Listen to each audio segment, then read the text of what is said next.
Рамазан ислам күнтізбесінің 9-шы айы. Бұл айда мұсылман жамағаты бір ай бойы ораза тұтады. Яғни таң сәріден күн батқанша ішіп жеуден, түрлі жаманшылық атаулыдан өзін пәк ұстап, күнә істерді тоқтатады. Күллі мұсылман жұрты асыға күтетін Рамазан айы биыл маусымның 6-сында басталады. Биылғы жылы ауыз бекіту күні 29 күнге жалғаспақ. Мысалы, тіпті базарларда, сауда-саттық орындарында осы қасиетті айдың құрметінде бір өте жеңілдіктер жасау.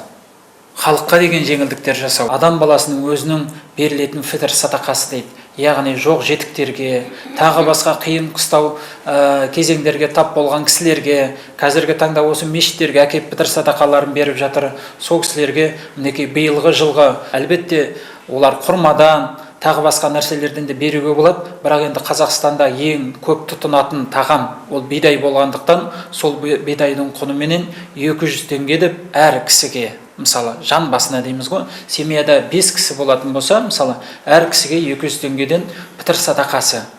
Рамазан айы 5-ші маусым күні тарауых намазынан кейін, маусымның 6-сына қараған түні ауыз бекітуден кейін басталады.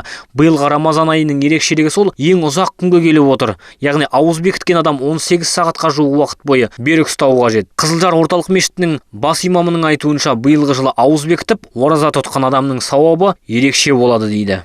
Ораза ұстау дейді Мұхаммед пайғамбарымыз, тек қана ішіп жеуден ғана тыйылу емес, жаман сөздерден, жаман істерден, ғайбат сөздер, жаман қылықтардан да тыйылу дейді.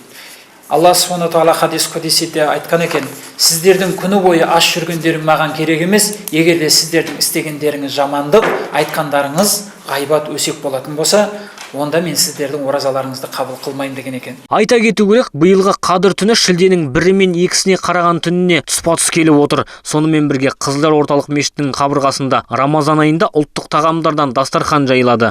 Рамазан айының ішінде облысымыздағы 10-ға жуық диаспора өкілдері қайырымдылық дастарханын жаюға атсалысады деген жоспар бар дейді.